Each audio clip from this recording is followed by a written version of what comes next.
प्रयागराज महाकुंभ का भव्य आयोजन चल रहा था।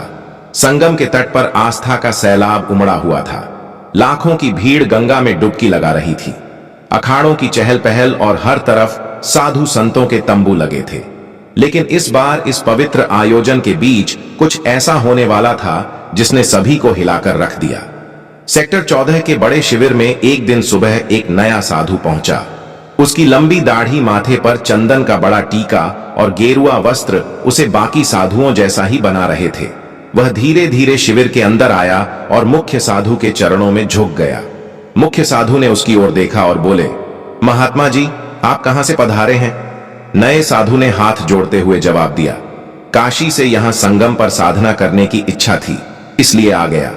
मुख्य साधु ने सिर हिलाते हुए कहा, बहुत अच्छा, यह पवित्र भूमि है, आप यहां आराम से रह सकते हैं। साधु शिविर के एक कोने में बैठ गया। उसने अपने झोले से एक पोटली निकाली, उसमें से चंदन और राख अपनी हथेलियों पर लगाया और ध्यान में बैठ गया। बाकी साधु उसकी ओर ज्यादा ध्यान नहीं दे रहे थे, क्योंकि महाकुंभ में रोजाना ऐसे नए चेहरों का आना जाना आम था। दिन भर वह साधु अन्य संतों के साथ साधारण तरीके से समय बिताता। वह सुबह जल्दी गंगा स्नान करता, दिन भर प्रवचन सुनता और रात होते ही ध्यान में लीन हो जाता। लेकिन रात के समय उसका व्यवहार बदल जाता। किशोर, जो उस शिविर में सेवा का काम करता था, ने पहली बार गौर किया कि यह नया साधु हर रात चुपके से शिविर से बाहर चला जाता है। एक रात किशोर ने देखा कि वह साधु शिविर के पीछे गया और जमीन में कुछ दबा दिया। किशोर ने अगली सुबह अपने दोस्त मनीष से बात की। किशोर ने अपने दोस्त से कहा, यार, मुझे लगता है यह नया बाबा कुछ गड़बड़ है। फिर मनीष ने कहा, क्यों, ऐसा क्या किया उन्होंने? किशोर ने बताया, कल रात मैंने देखा कि यह कुछ जमीन में दबा रहे थे, पता नहीं, लेकिन कुछ तो अजीब है। मनीष ने हंसते हुए कहा, अरे, तुझे हर किसी पर शक होता है, हो सकता है वह कोई पूजा सामग्री हो। लेकिन किशोर का मन शांत नहीं था। उसने तय किया कि वह इस साधु पर नजर रखेगा। उसी दिन प्रयागराज पुलिस को एक गुमनाम कॉल आया। कॉलर ने बताया कि महाकुंभ में एक आतंकवादी साधु के भेष में छुपा हुआ है और वह किसी बड़े हमले की योजना बना रहा है। यह सुनकर पुलिस तुरंत सतर्क हो गई। इंस्पेक्टर राजीव शर्मा, जो महाकुंभ की सुरक्षा के प्रमुख थे, ने अपनी टीम को अलर्ट कर दिया। इंस्पेक्टर राजीव, हमें हर शिविर की जांच करनी होगी। किसी भी संदिग्ध गतिविधि को नजरअंदाज नहीं किया जाएगा, खासकर नए चेहरों पर ध्यान दो। पुलिस ने सभी शिविरों की गुप्त निगरानी शुरू कर दी। इस बीच सेक्टर 14 के शिविर में वह नया साधु सामान्य तरीके से दिन बिता रहा था, लेकिन रात को उसकी हरकतें जारी थीं। एक रात किशोर ने देखा कि साधु झोले से एक कागज और छोटा उपकरण निकाल रहा था। वह झोला लेकर शिविर से बाहर चला गया। किशोर ने साहस जुटाया और उसका पीछा किया। साधु सीधे गंगा घाट के पास गया, जहां उसने एक व्यक्ति से मुलाकात की और दूसरे साधु से कहा, सब कुछ योजना के अनुसार चल रहा है, कोई शक नहीं हुआ है। अनजान व्यक्ति बहुत अच्छा, बस सही वक्त का इंतजार करो। फिर किशोर ने इन दोनों की बातचीत दूर से सुनी और अपने फोन से इसे रिकॉर्ड करने की कोशिश की, लेकिन वह बहुत डर गया था। अगले दिन उसने यह बात मुख्य साधु को बताई। किशोर ने कहा, महाराज, वह साधु कुछ गड़बड़ है, मैंने उसे कल रात किसी अजनबी से बात करते देखा। मुख्य साधु ने गंभीरता से कहा, यह बहुत गंभीर बात है, हमें पुलिस को सूचित करना चाहिए। फिर किशोर ने हिचकते हुए कहा, अगर वह दोषी निकला तो मुख्य साधु यह जोखिम उठाने लायक नहीं है। ऐसा करते हैं, आज रात उसकी हरकतों को फिर से देखते हैं। अगली रात किशोर ने और मुख्य साधु ने तय किया कि वे उस संदिग्ध साधु पर नजर रखेंगे। किशोर ने अपना फोन तैयार रखा और मुख्य साधु ने शिविर के कुछ अन्य साधुओं को भी अलर्ट कर दिया। रात का समय था, सब सोने की तैयारी कर रहे थे। साधु फिर से अपनी झोली लेकर शिविर से निकला।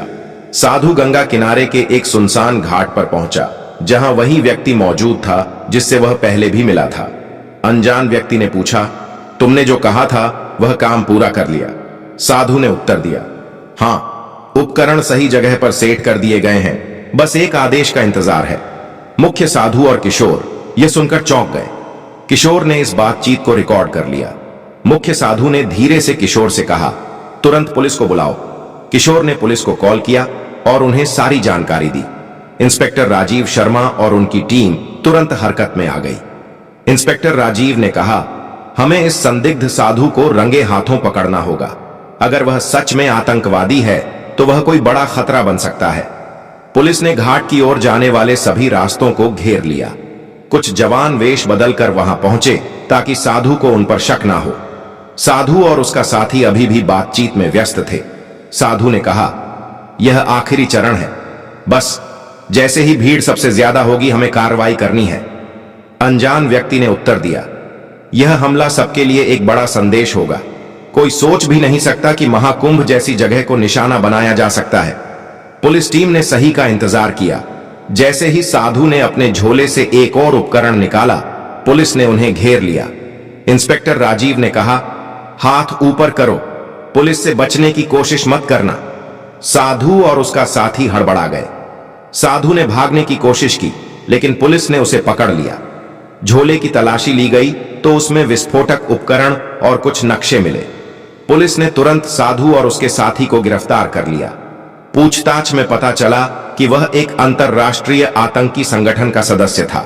उसका असली नाम अयूब खान था और वह भारत में कई सालों से छुपकर रह रहा था। इंस्पेक्टर राजीव ने पूछा, तुम्हारा मकसद क्या था? महाकुंभ जैसे पवित्र आयोजन को क्यों निशाना बनाया? अयूब ने उत्तर दिया, भीड़ का डर सबसे बड़ा हथियार है। हमारा मकसद था यहां ऐसा हमला करना जो दुनिया को हिला दे, लेकिन तुमने हमारे प्लान को खत्म कर दिया। पुलिस को साधु के झोले और शिविर के आसपास लगाए गए उपकरणों से बड़े हमले की योजना के सबूत मिले। अगले दिन प्रयागराज पुलिस ने मीडिया को बताया कि महाकुंभ में एक बड़ा आतंकी हमला टल गया। इंस्पेक्टर राजीव ने कहा, हम किशोर और मुख्य साधु के शुक्रगुजार हैं, जिन्होंने सही समय पर जानकारी दी। यह सब उनकी सतर्क और साहस का नतीजा है। किशोर और मुख्य साधु को महाकुंभ आयोजन समिति ने सम्मानित किया। मुख्य साधु ने कहा, हमने तो बस अपनी जिम्मेदारी निभाई। महाकुंभ पवित्र आयोजन है, इसे कोई अपवित्र नहीं कर सकता। किशोर ने कहा, अगर मैंने उस साधु पर नजर न रखी होती तो शायद कुछ बड़ा हादसा हो जाता। इस घटना ने सभी को सतर्क कर दिया कि आस्था के ऐसे बड़े आयोजनों में सुरक्षा और जागरूकता कितनी महत्वपूर्ण है। इस घटना के बाद महाकुंभ के आयोजकों और सुरक्षा एजेंसियों ने सुरक्षा व्यवस्था को और मजबूत किया। सभी शिविरों में नियमित जांच और निगरानी बढ़ा दी गई ताकि भविष्य में ऐसी किसी भी घटना की पुनरावृत्ति ना हो। श्रद्धालुओं को भी सतर्क रहने और किसी भी संदिग्ध गतिविधि की सूचना तुरंत पुलिस को देने की सलाह दी गई। महाकुंभ जैसे विशाल आयोजनों में सुरक्षा चुनौतियां हमेशा रहती हैं, लेकिन प्रशासन और जनता के सहयोग से इन चुनौतियों का सफलतापूर्वक सामना किया जा सकता है।